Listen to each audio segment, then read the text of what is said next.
Welcome back to Spitballin Cards. In today's video, we're going to be discussing the Fanatics image variation fiasco that has happened the last little bit and our thoughts on it. We're taking a different approach, so don't click off the video because you've heard so much about it. I want to discuss it in further depth, which is what we're going to do. We're also going to be answering some viewer questions that we've had, and mainly about how can you get into baseball cards, because that can be really challenging for those that aren't familiar with baseball cards. So on this episode, we have me, Scott, we have Phil, we have Chris, and we have Jeff. Ty is not here this week, but he'll be back next week. And let's just jump into this. So very first thing is the image variation stuff. And Chris and Jeff are very familiar with it on their Blabbing About Slabbing YouTube channel. So Chris, can you give us a quick summary of what happened over the last week or two? Yeah, sure. Long story short, Beckett posted a Topps sell sheet listing different parallels and what they were doing for 2024 Series 1. And this was like largely for their retail providers. So it had some new parallels, like a watering can parallel, and it's fine. They can, whatever they want to put in retail for kids. No one has any objection. But at the bottom of this sheet was something that caught a lot of people's eye and sent some people into a tizzy. So I'm gonna read it. It's really quick. So this says, according to Topps, as far as variations go, 2024 Topps Series 1 baseball is doing things differently. Like the previous year's golden mirror variations, every base card will have an SSP. However, instead of changing up the photo, true photo variations will remove all the design elements from the front, leaving just the image. So people like me and people like Jeff, we read this and we're like, this sounds very clearly as if there are no photo variations going to be in Topps moving forward. And yeah, so I think the internet, the Instagram baseball card community, and I certainly led this a little bit with Jeff and some other people. We were very upset about this, and sort of not panicked is a strong word, but we were very vocal in our displeasure with this change. And after about a week of sort of putting a lot of stories and tagging Fanatics and tagging Michael Rubin and tagging Topps, we actually heard back from someone pretty high up in Fanatics who told us that the sell sheet was incorrect, that the image variations will remain in Topps. They are going to be a part of Topps moving forward, and that we could all take a collective breath. So it took about a week, I think, to hear back and get that clarification. Now, we don't know. He seemed to indicate that this was always the plan, that the SSPs were never going anywhere. That wording, though, is like very clear. And I mean, Jeff and I aren't like complete idiots. So to me, it made sense. Like it sounded very clear. But he seemed to indicate, the guy from Fanatics, that this was always the plan. The SSPs were going to be part of it, and that maybe they won't be available in retail. Maybe retail will just have the variations without the design elements. But that's certainly not the way that was presented. Regardless, the end of the fiasco was resolved, and we are going to get image variations. And yeah, stressful week concluded. Maybe. We'll see. There were a lot of details left out from this discussion. Will every player still have a photo variation like they did with the golden mirror? Are they going to go back to where they printed 50 SP photo variations and 25 SSP photo variations of particular players? None of that was really explained. So there's a lot still up in the air. And it was concerning to me as a collector of photo variations and SSPs. And in general, as a collector, because that's something that's been around for a decade and a half, that if they could act something like that so easily, what else would they take away? Are they going to get rid of gold parallels or black parallels? So yeah, it was definitely concerning. Yeah, I will say the funny thing about it, funny, I don't know what the correct word is, but I did not care that much. I understand why people cared so much. I am a man who speaks about continuity all the time. So that part of me hated it. I hated that they were ruining the continuity of having image variations in Series 1 and all of that. But I thought the concept of having the full image of the card just be an image of a card was pretty cool. And I understand like you all already kind of hated the golden mirror. And so, like, what's better? A cooler, like, having the full image or having an SSP that was a slight frame difference, click of a photographer, So I was thinking, like, I understand where they're coming from, but this might end up now being a really great situation Because if you do get traditional of just the stars that you both like, or just the more important players in the checklist, plus everyone else also has a secondary super rare card, it could be a really great change that Fanatics is doing. And one thing that I think this shows is, well, there's two things I think this shows from Fanatics' perspective is, one, they are 100% willing and are 100% going to change everything we care about in baseball cards moving forward. And they want to try new things. They want to see what sticks. They don't want to be like Topps, who was completely content with just living in mediocrity, right? Like that's just kind of what Topps did a lot of the time. Did the same thing over and over, rinse, repeat, all of that. But the second thing they did, and we've seen this with a few different things where actual representatives from Fanatics have reached out to the community, not like Panini, not like Topps previously. They're willing to communicate and say, oh, okay, so let's fix that. And so I do respect that, which is a good sign, but it's good because certain things bug me that don't bug you, and certain things bug you that don't bug me.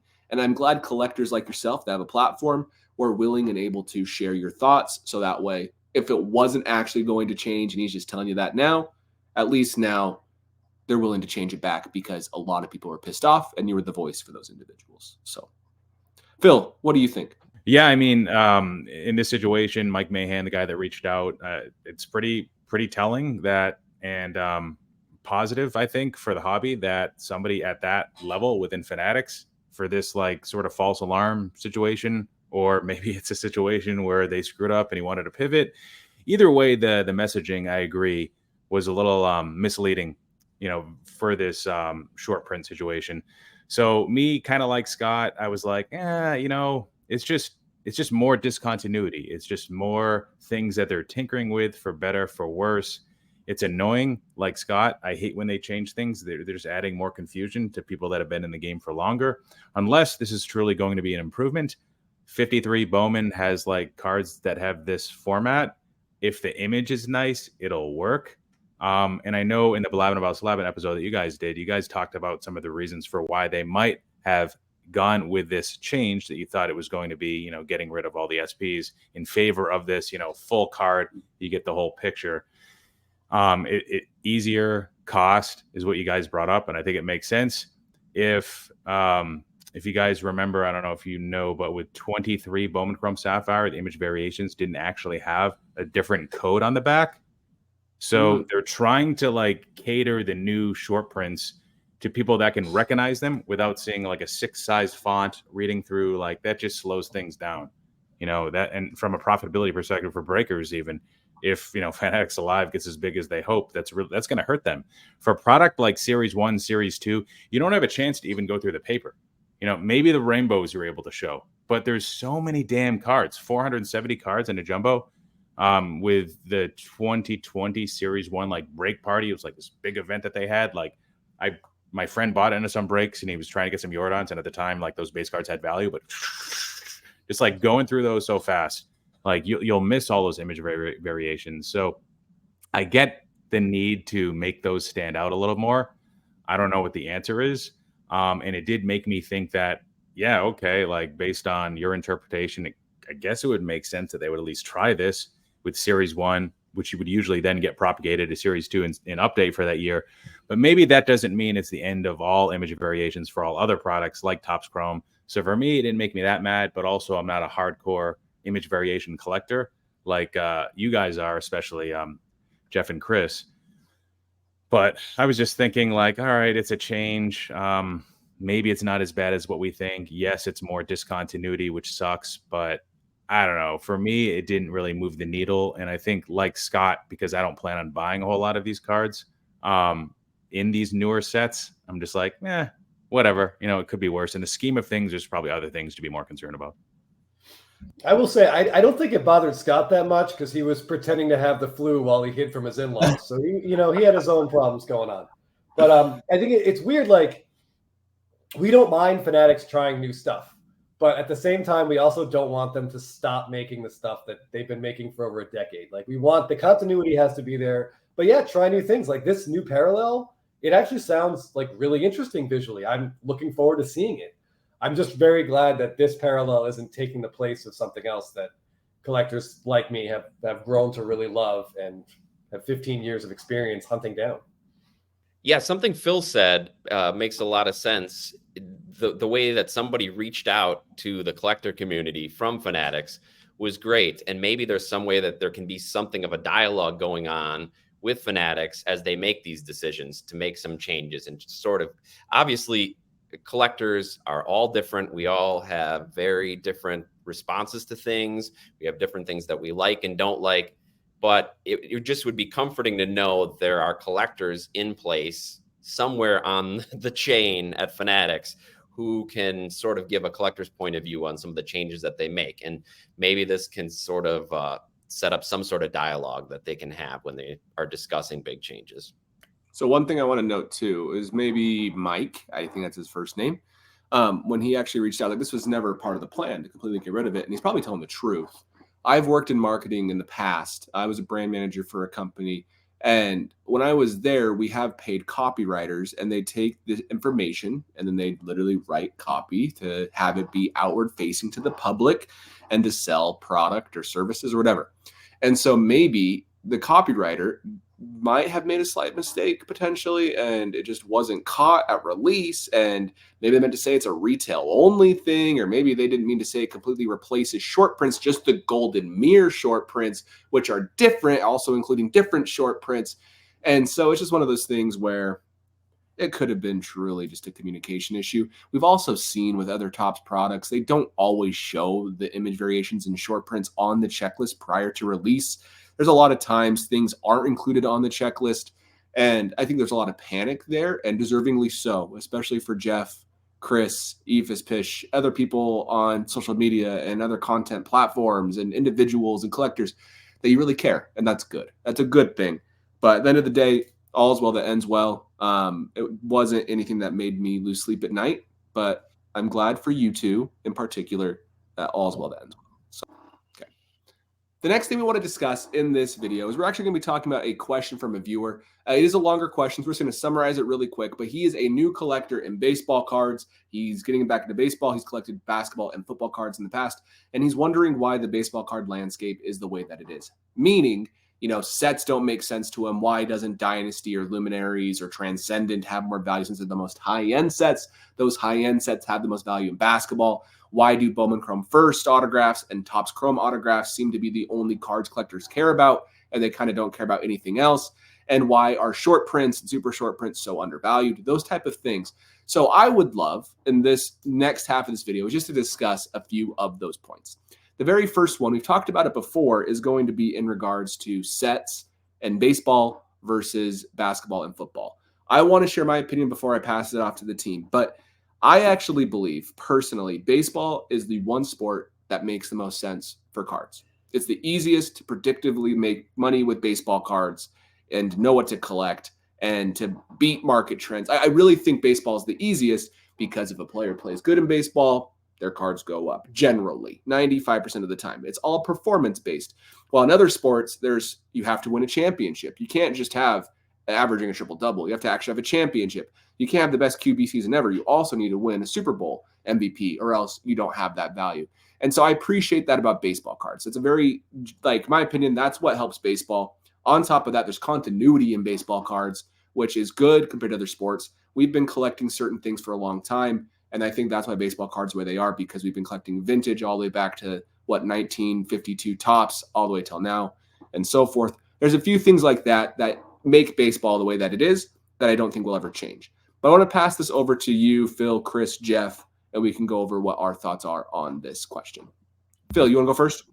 Yeah, sure. So the piece that he's asking about regarding like RPAs and high-end sets. So the sets that cost the most to buy to open, why don't those yield the highest end cards or really desired cards? There's a few different theories here, and I don't know which one's right, and it's probably a combination of a few things.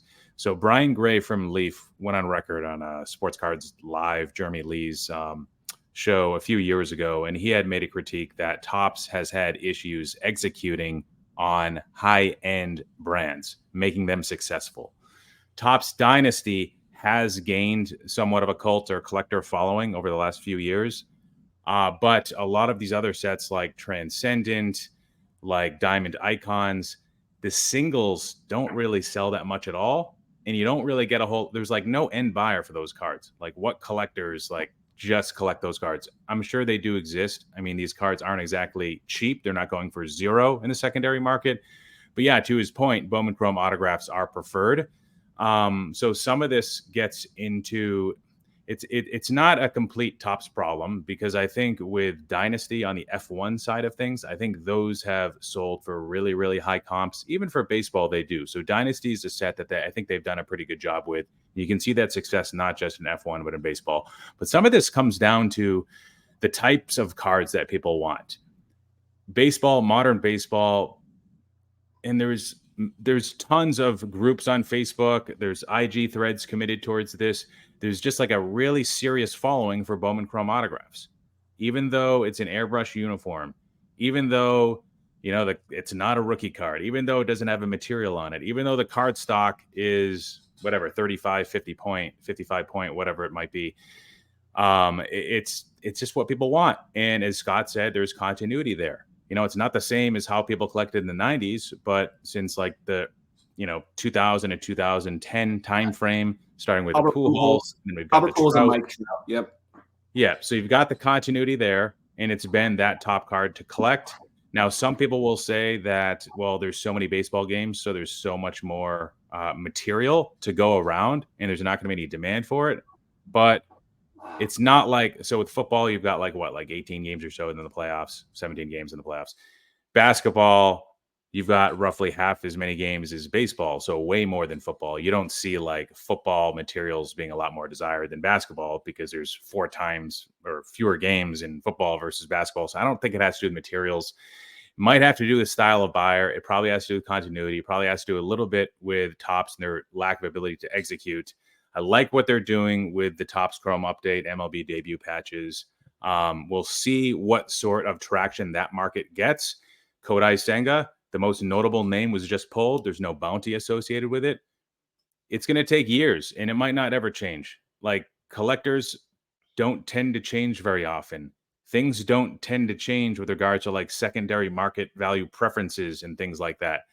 You know, there were some game used pieces in the early 2000s with like Upper Deck and a few Topps products, and it seemed like Topps did away from that, and then they kind of came back to it. And now Fanatics is going to double down on it and take it pretty seriously. And now we'll actually see if it was a Topps execution issue or truly an issue of preferences and demand. I don't know. It's interesting because people complain about the disconnect of wax, right? National Treasures with Flawless in basketball, there's already like a major disconnect of value of like what you're paying and what you're getting. And those are like the top cards in the sport. In baseball, it must be a complete massacre. I know, Scott, you've done some videos on Definitive, and you've probably looked at some of the other sets. It's just must be like completely brutal. Fortunately, the buy-in is going to be a little bit lesser, I guess, because there's just not like a whole lot of like buzz for those products versus the basketball equivalent. But in a lot of the baseball high-end sets, at least you're getting like real patches. With basketball and Flawless, you're getting game used. In National Treasures, I've heard that a lot of these patches, not only are they not game used, but they're not even player worn. They're like coming out of factories in China with like all of these like jerseys that were never worn, and it could be like a different player's jersey, like Christmas sweaters. Like, it's insane. And then with football again, right now, I don't think there's anything that's game used, Flawless or NT. So I don't know, man. It's just a weird things sometimes don't make sense, but if there's a trend, sometimes you're better off betting that it won't change. Maybe that's a way to sum it up. That's my comment I want to say real quick is for part of his question was, with new collectors entering the hobby, do you think RPAs and other high-end products will be more sought after? Yeah, they'll be more sought after, but they're never going to pass Bowman Chrome autographs. I do not think they're going to. And it feels like the last 3 years that basketball and football are more popular than baseball. They just plain and simple are not. Like, they just are not yet. You look at Google Trends, you can see basketball and football are significantly low below baseball in regards to searches on Google, which generally can be attributed to baseball card shops near me because they have all of them, yes, but also because generally speaking, there's more baseball collectors. Yes, they might not be dropping crazy amounts of money like we see with other sports, but I'm not convinced that those collectors that are doing that really want to get too involved with baseball. And if they do, they are not smart enough. That's not the right. They are informed enough to be buying the Bowman Chrome autographs. So I don't think that crossover is going to exist enough like we all thought 2-3 years ago. So I don't think that they'll ever pass Bowman Chrome autographs. Bowman Chrome autographs are one of the coolest things in the hobby because they are truly the first. Like, I know it's not a rookie, but they are the only first. Like, they have first logo. They're usually the only ones that can have it, a few exceptions here and there, but it's the first auto, and it's labeled as such. I think that holds a special place in the hobby's heart, and for good reason. Yeah, I just want to echo a little bit what Phil and Scott have said. I came back into the hobby about 6 years ago, and when I was getting back into it, I first was collecting football, basketball, and baseball, all of them, and I did notice how important patch autos were, especially in basketball. And then once the hobby boom happened, 2019, well, into 2020, there were all these people saying that people are crossing over from basketball and football and going into baseball. So now that means all the products that are similar in baseball, like the Dynasties, Definitives, the Diamond Icons patches, those are going to see an increase in value because the basketball collectors are going to go after those. And that never happened. And now it's years later, and we're getting the same kind of question from this viewer of the channel about, aren't those going to be more sought after as new collectors come in? And I just, since I haven't seen it happen yet, I think, to Scott's point, you're not going to see it happen because those informed collectors who maybe are big into the flawless and NTRPAs in basketball, if they want to get involved in baseball, they can see that Bowman Chrome first autos are the way to go, or some very low print run parallels are the way to go, black parallels or Topps Gold Chrome parallels.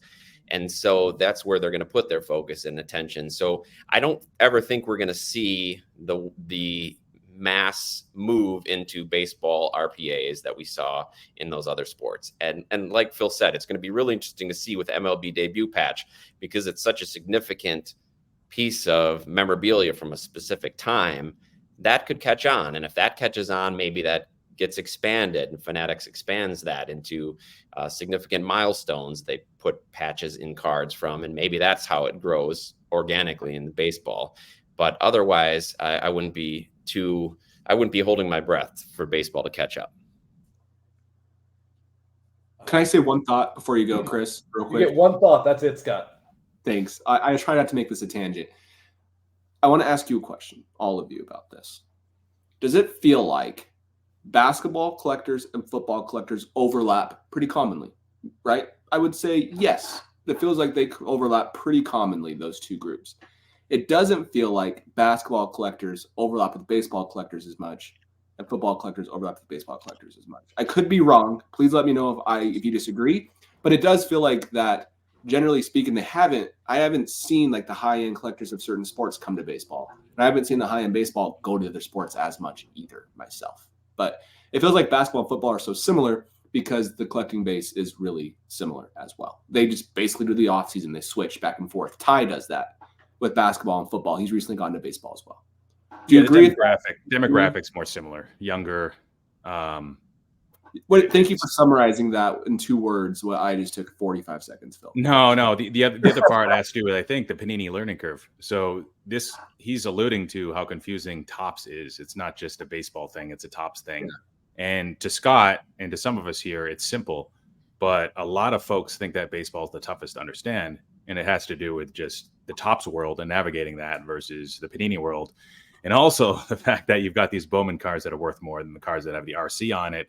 Yeah. And what this guy's bringing up about the higher end stuff, that's a valid point too. I also want to point out, if I had my way, I still kind of like rookies more than first, and I understand that. I will only collect Bowman Chrome first autographs. Bowman Chrome first, even if they're autos, rare refractors don't go for as much, at least for proven players like Arenado and others. It is confusing, but basically, if you're going to buy any prospect cards, do not buy anything but the Bowman Chrome autograph, or else you'll be really sad. So that's for collectors out there. That's my advice. No prospect cards besides maybe the first non-auto and just the first auto, or else you're not going to have a good time. So don't think I'm buying the first year different autograph. This should be worth money. That's not the case. Okay, Chris. All right. Are you sure? Yep, I'm done. I actually think that it's really simple. I feel like, to me, it makes the difference in what people collect on the different sports makes total sense to me. If you're drafted in basketball and drafted in football, very frequently you go right into the league. There aren't prospect cards really for those sports. So your RPA for your quarterback or for the basketball players, that is their first card. So for baseball, like, it's the same thing. We want their first card, and Topps actually does us a really big favor and just go ahead. They went ahead and just put first on the card to make it really easy. And if this were the 90s, the first card would be the rookie card. But I think it was around 04 or 06, Topps made this deal with the Players Union.